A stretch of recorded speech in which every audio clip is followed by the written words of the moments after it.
Géraldine, je suis monitrice éducatrice dans un service d'activité de jour pour personnes handicapées physiques. Je ne connaissais pas du tout le handicap physique et j'étais à même de découvrir ce public que je ne connaissais pas. Je m'appelle David Smetaline, je suis athlète handisport en natation. J'ai participé à 5 Jeux paralympiques avec un total de 9 médailles et le projet c'est de finir ma carrière à Paris en 2024. On a la chance d'avoir les Jeux en France à la maison et donc je crois qu'il n'y a rien de plus beau pour un sportif que d'être célébré chez soi, et quelle que soit la finalité. Je ne fais pas que nager, rien ne me prédestinait à être champion paralympique un jour. Alors d'abord un accident en 95 qui m'a coupé l'herbe sur le pied puisque j'étais déjà nageur de haut niveau. Le milieu du handisport n'est pas forcément un domaine pour lequel on avait une chance d'être en mesure de gagner sa vie correctement. D'abord parce que la visibilité n'était pas aussi bonne qu'elle l'est maintenant. Ensuite parce que les sponsors n'étaient pas forcément attirés par les athlètes parce qu'il n'y avait pas forcément de visibilité. Les choses changent heureusement. Je suis passé par plein de postes différents. J'ai essayé de me mettre à mon compte comme consultant et conférencier à partir de 2017. Et puis j'ai une mission qui me tient vraiment à cœur, une mission d'ambassadeur du sport pour le département de l'Isère. Et ça permet de pouvoir vraiment valoriser le sport dans tout son ensemble. Puis je suis président du cercle des parasportifs du fonds de dotation des CHU de Grenoble. Je suis membre du comité des sportifs du CNOSF. Je suis coprésident du comité des sportifs de l'AFLD, l'Agence française de lutte contre le dopage. Je m'appelle Armand Antoinet. À 19 ans, on me diagnostique une maladie neurologique qui a complètement bouleversé ma vie, au début du moins, pour le pire et aujourd'hui pour le meilleur. Il a fallu que je devienne handicapé pour oser réaliser mon rêve d'enfance, devenir aventurier. J'ai une vie incroyable que jamais j'aurais eu sans ma maladie, mes handicaps. J'ai réussi à faire de cette passion mon métier. Et le but aujourd'hui, c'est de transmettre des messages humains à travers tout ça. J'ai commencé il y a 6 ans, 7 ans. Je me suis mis à la compétition plus tard en tant qu'adolescent. Et puis je suis monté crescendo dans le niveau. Jusqu'à ce qu'en 95, cet accident qui me coupe un peu l'herbe sur le pied. Et puis je décide de reprendre la natation un peu dans un but thérapeutique au départ. Et puis ensuite, j'ai été piqué au vif par la compétition, de revenir vraiment à ce qu'était ma motivation première, l'envie d'être un jour sur un podium olympique ou paralympique. Je savais que je ne pouvais plus être champion olympique, même si c'était un rêve peut-être un peu inatteignable, je ne sais pas. Mais j'avais peut-être une chance d'être champion paralympique un jour et je me suis donné moyen comme coup. Le sport en club, j'ai commencé à 3 ans. J'ai commencé par du tennis, du judo. Je me suis rapidement mis au rugby. Jusqu'à mes presque 19 ans, je faisais du sport en club. C'est là que tous mes symptômes ont commencé à accélérer. Et il a fallu que j'arrête le sport en club. Pour moi, ça ne servait plus à rien de faire du sport si je ne pouvais pas faire le même sport que je faisais avant. Il a fallu que je comprenne qu'il fallait que je modifie ma pratique. Donc j'ai mis de côté la compétition. Et il fallait que je fasse quelque chose que j'avais jamais fait avant pour ne pas avoir à me comparer. J'ai décidé de me mettre au kayak. Ma principale motivation, c'est faire des aventures inédites pour transmettre des messages humains. Il y a 3 ans, j'étais au pôle Nord en kayak avec une équipe de malades et de valides et ensemble, on a réussi à aller au bout du monde. De retrouver un club qui allait m'entraîner, un entraîneur qui allait m'entraîner. Parce qu'en fait, les clubs ne connaissaient pas beaucoup le monde du handisport et ne savaient pas trop comment réagir. Donc c'était dur. Puis finalement, après, je suis quelqu'un qui a été motivé, qui était déjà sur un club handisport. Et puis qui m'a dit, écoute, on va tout reprendre à zéro, mais moi, ton projet, il me plaît, quoi. Il m'a vraiment aidé à reconstruire mon projet et à avancer. Sans entraîneur, sans suivi, ça ne peut pas marcher. Et comme j'avais une prétention d'aller vers le haut niveau, il fallait pouvoir avoir une structure qui allait me permettre d'entraîner très sérieusement et correctement. Voilà. Puis j'ai retrouvé grâce à ça aussi mon identité quelque part, celle d'un champion qui voulait avancer dans le sport. Énormément de difficultés. Déjà, mentalement, j'aurais aimé que quelqu'un vienne me voir en me disant « Écoute, tu pourras pas faire la même chose qu'avant, mais c'est pas la fin de ta vie. » Pendant 3 ans, j'ai eu aucun exemple qui me dise « Vas-y, essaye, fonce, ose. » Finalement, la seule personne que j'ai vue à la télé avec une sclérose en plaques faire du sport, je me suis dit, ma mince, elle y arrive et pas moi. Il y a un truc qui va pas. Ça m'a fait beaucoup de mal au début. Et puis finalement, j'ai trouvé mon chemin. Je fais toujours des activités sportives au sein de mon établissement, mais c'est quand même compliqué parce que j'ai pas toutes les compétences requises pour développer ce genre d'activité. Nous avons un gros partenariat avec la section UFRAPS en STAPS à Passe. Donc c'est une vraie chance pour tout le monde puisque les étudiants pratiquent avec un vrai public. Nous, on y retrouve du bon parce qu'on n'a pas ces compétences de pouvoir faire ce qu'on propose. Les professeurs sont ravis parce qu'ils peuvent évaluer leurs élèves dans des vraies conditions d'entraînement à Passe. Et enfin, les personnes accompagnées qui ont, du coup, grâce à ce partenariat, ont la chance de pouvoir faire une activité physique adaptée à leur handicap. Alors moi, je pense que le sport peut permettre à certaines personnes de se sentir un petit peu dans une normalité, de pouvoir battre des gens valides quand tu as une jambe en moins. Je pense que ça doit être c'est une sacrée fierté pour certains sportifs de haut niveau en handisport. Donc je pense que pour certaines personnes, dans certains sports, ça peut être très valorisant d'arriver à se surpasser et ça peut être une force. Après, la plupart, c'est beaucoup plus difficile de s'accepter en tant que sportif parce que, surtout quand on est accident de vie, parce qu'on se dit ah mais ça j'y arrive plus, ça je peux plus faire. Ça a été essentiel, primordial d'abord pour l'identité, de retrouver une personne qui était moi-même. J'ai été coupé dans mon identité par l'accident que j'ai eu. J'ai l'impression que j'étais une personne handicapée et c'est tout, mais j'étais aussi une personne avant tout.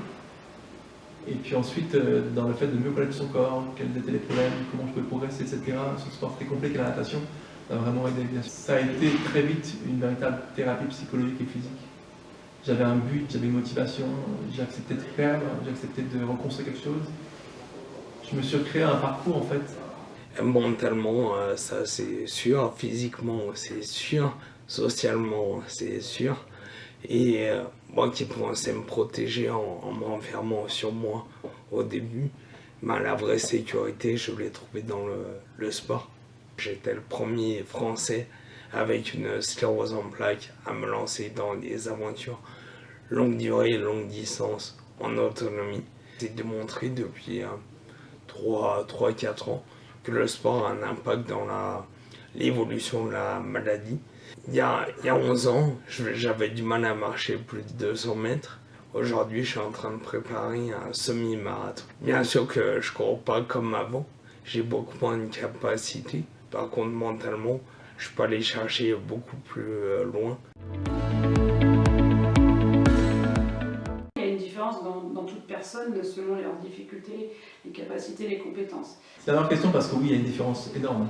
Dans ce sport-là où il y a beaucoup de travail d'appui, de position dans l'eau, de structure, de prise en compte de son handicap, donc dans l'eau c'est particulièrement vrai. Tout bouge tout le temps et à chaque faute, chaque trajet moteur qui est différent, on est susceptible de perdre une course. Question difficile, en tout cas j'imagine que mentalement il y a une énorme différence.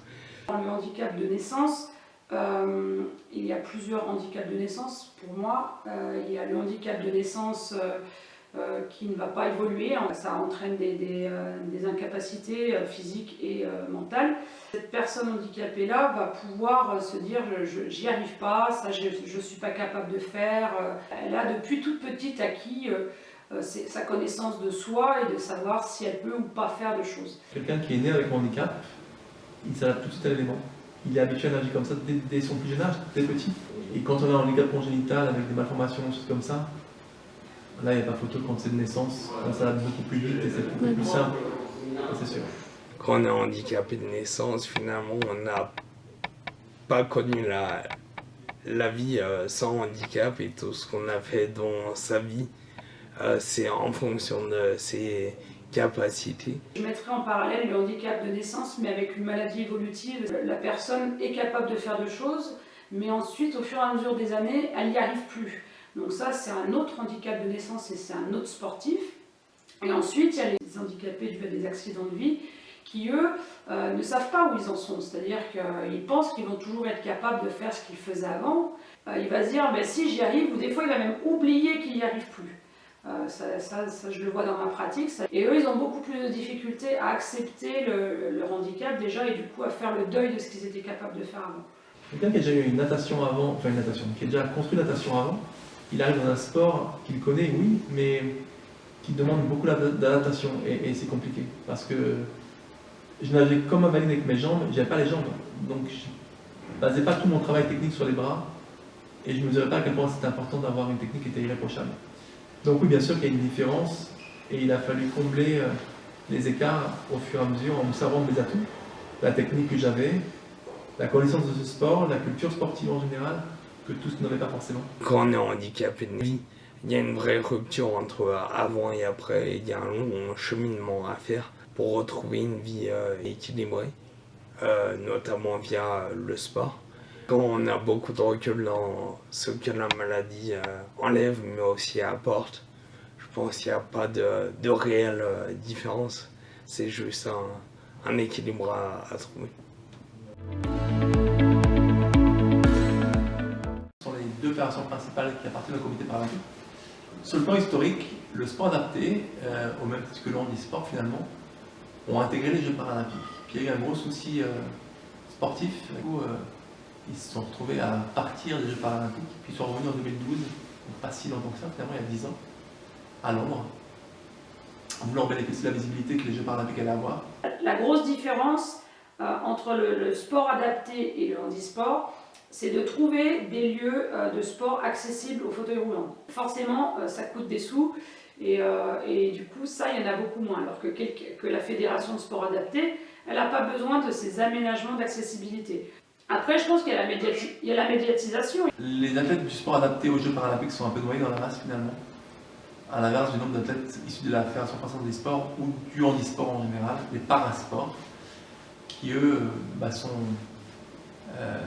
toujours en lumière, quoi. Les gens, ils compatissent plus à voir des gens en fauteuil roulant que des handicaps de naissance. C'est plus visuellement, si tu veux, au niveau de la retransmission publique. C'est aussi pour ça, hein, c'est que les gens vont plus aller voir un match de rugby fauteuil en se disant « Oh les pauvres, je pourrais être dans leur situation » qu'un match de céci foot avec des gens aveugles, enfin tu vois. On gère plus facilement le handicap physique qu'on gère le handicap intellectuel. Ce que je pense, c'est que la trisomie, elle fait peur. Elle fait encore peur. Cette méconnaissance du domaine du handicap intellectuel en général, dans tout son ensemble, fait justement que c'est difficile de pouvoir amener de la grosse visibilité, du sponsoring et des moyens pour qu'il y ait une vraie reconnaissance à l'image du mouvement handisport.